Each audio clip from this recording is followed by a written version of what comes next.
Bonjour à tous, je suis le docteur Bermejo, je suis un des médecins infectiologues de l'hôpital de Troyes. Merci de m'avoir proposé de vous présenter aujourd'hui les infections de CIVLD et les verrous antibiotiques. Donc tout d'abord, je vous propose de refaire un point de définition. De quoi parle-t-on quand on parle des infections de CIVLD? Alors ce sont les cathéters intraveineux de longue durée. Ça sous-entend qu'on parle des cathéters de chambre implantable et des cathéters tunnelisés. On exclut totalement les midline et les pitline, également les cathéters de dialyse. Et on va parler aussi des verrous curatifs. Alors si on rentre un petit peu plus dans la définition, il faut savoir poser le diagnostic d'infection de cathéter CIVLD. Donc pour ce faire, il faut déjà faire des hémocultures qu'on dit différentielles, c'est-à-dire que vous faites une paire d'hémocultures sur veine périphérique, en même temps vous faites une paire d'hémocultures sur le cathéter. Ça, si le patient a de la fièvre, si vous avez une suspicion d'infection de cathéter. Et une paire d'hémocultures sous-entend un flacon aérobie plus un flacon anaérobie. Le tout prélevé en même temps, on verra un petit peu plus loin pourquoi. Et idéalement, il faut un volume ni trop ni trop peu, donc plutôt 10 ml. Vous savez, normalement, sur les flacons d'hémoculture, il y a un trait. Donc il faut que le sang arrive à ce trait. Il ne faut pas que les flacons soient ni trop remplis, ni trop peu remplis. Et bien sûr, avis de traçabilité, on écrit toujours la date, l'heure et surtout le site de prélèvement sur vos flacons d'hémoculture pour savoir où a été prélevé ce flacon. Donc si on rentre un peu plus dans le côté définition des infections de CIVLD, donc des infections de cathéter pour faire plus simple, vous avez en gros 3 définitions. Vous avez les colonisations de CIVLD, où là vous avez un patient qui n'a pas de signe clinique. Les hémocultures périphériques ne poussent pas. En revanche, il n'y a que les hémocultures sur le cathéter qui reviennent positives. Vous avez ce qu'on appelle les infections probables liées au cathéter, au CIVLD, où là, le patient a des signes cliniques et les hémocultures sur le cathéter sont positives, mais les hémocultures périphériques ne poussent pas. Et après, vous avez la bactériémie liée au cathéter, où là, tout est positif. Le patient a des signes cliniques le plus souvent. Les hémocultures sur le cathéter sont positives. Et les hémocultures en veine périphérique sont également positives. Mais attention, et c'est là que c'est important de faire les hémocultures différentielles, vous avez un délai, un delta de 2 heures. Ça veut dire que vos hémocultures sur le cathéter poussent 2 heures plus vite que sur le cathéter périphérique. Par exemple, sur votre cathéter, ça pousse en 8 heures. Sur le cathéter périphérique, ça pousse en 10 heures. Donc ça veut dire que vraiment, l'infection vient du cathéter parce que ça pousse plus vite sur le cathéter avec un delta de 2 heures. D'où l'intérêt de bien faire les hémocultures en même temps, à la fois en périphérique et à la fois sur le cathéter. Maintenant qu'on a revu un petit peu le point définition, je vous propose d'entrer un peu dans le vif du sujet et de parler du traitement antibiotique. Alors vous avez pour traiter les infections de cathéter en gros 3 solutions, les verrous, les antibiotiques, les antibiothérapies systémiques et puis à la fin l'ablation du cathéter. Mais le but quand on met en route une antibiothérapie sur une infection de cathé, c'est de vraiment sauver le cathéter si c'est possible. Donc le verrou va permettre de faire ça, donc c'est une option, une des options pour traiter une infection non compliquée liée à un cathéter intraveineux de longue durée. Ça fonctionne, on va l'utiliser pour les staphylocoques à coagulase négative, les streptocoques, les entérocoques et aussi les entérobactéries avec une réserve pour Pseudomonas aeruginosa, on en reparlera un petit peu plus tard. Le principe d'un verrou, donc déjà c'est un verrou en continu, on va le laisser en place 24 heures sur 24 dans la lumière du cathéter avec une forte concentration pour vraiment détruire les bactéries et on va le changer toutes les 48 heures.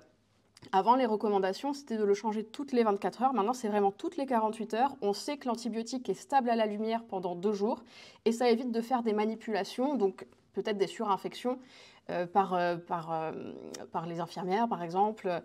Donc, on manipule le verrou maintenant que tous les 2 jours. Et le but aussi, c'est de ne pas du tout utiliser le cathéter pendant la durée du traitement, c'est-à-dire pendant 10 jours. On le laisse totalement en repos, on ne met pas de perfusion dessus, sauf le verrou. Alors, vous avez en gros 2 antibiotiques pour faire un verrou. Vous pouvez mettre dans la chambre le plus souvent de la vancomycine, pour si jamais vous avez des hémocultures positives à coccigramme+. Ou alors vous pouvez mettre de l'amicacine si vous avez des hémocultures positives à BGN, un peu plus rares. Vous pouvez aussi utiliser de la gentamicine. Alors ça, c'est vrai qu'on n'a pas trop l'habitude de l'utiliser à l'hôpital de Troyes, mais c'est quand même faisable. Donc on aura plus souvent l'habitude d'utiliser la vancomycine pour les bactéries coccigramme+. Ensuite, si on parle un petit peu des stratégies thérapeutiques selon les différentes définitions des infections de CIVLD. Donc, rappelez-vous, je vous avais dit, on a la première chose, c'est la colonisation. Vous avez seulement les hémocultures sur le cathéter qui poussent, mais les hémocultures périphériques et, le patient n'a pas de, les hémopériphériques ne poussent pas et le patient n'a pas de signe clinique. Dans ces cas-là, vous pouvez juste faire un verrou antibiotique seul, 10 jours. Donc, plutôt vancomycine si c'est un coccigramme plus, et ça suffit.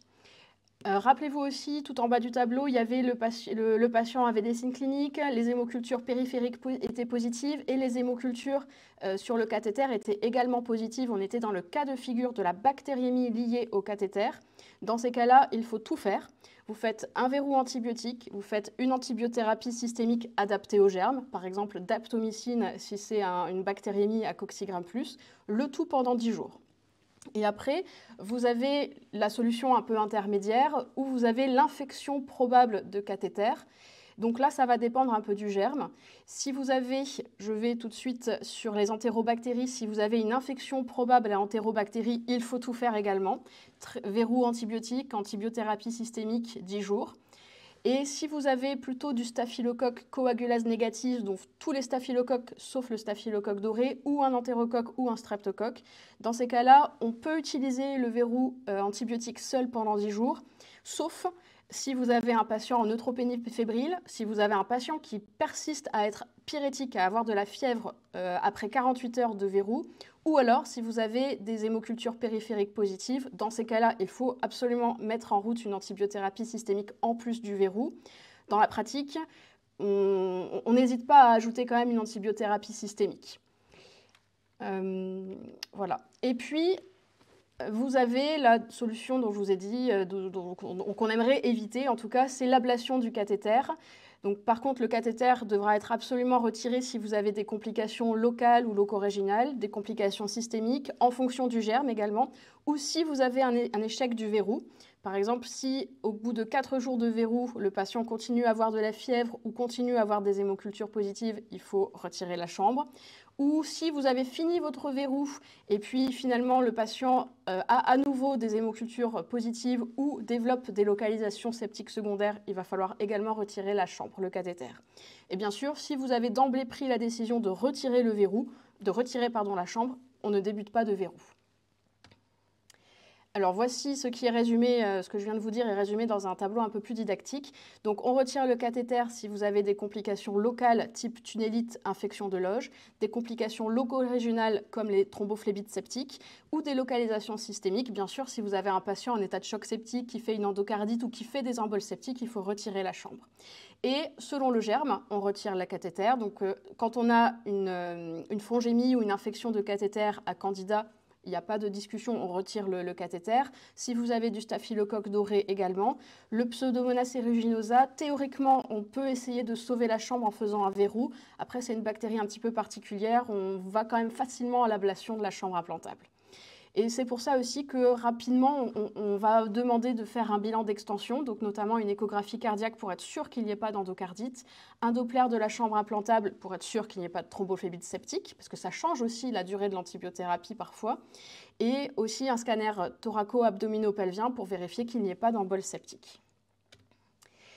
Alors n'oubliez pas aussi qu'on reste bien sûr toute l'équipe d'infectiologie à votre disposition au 97 547, notamment s'il y a une bactériémie associée, une infection de cathéter compliquée, si le patient a du matériel prothétique, là en effet ça peut changer un petit peu la donne, donc n'hésitez pas à nous appeler, ou si vous voyez que le verrou ne fonctionne pas, n'hésitez pas non plus à nous appeler, ou bien sûr si vous avez la moindre question. Dans tous les cas, nous on reçoit tous les jours les hémocultures positives, donc on reviendra assez facilement vers vous également si vous avez besoin.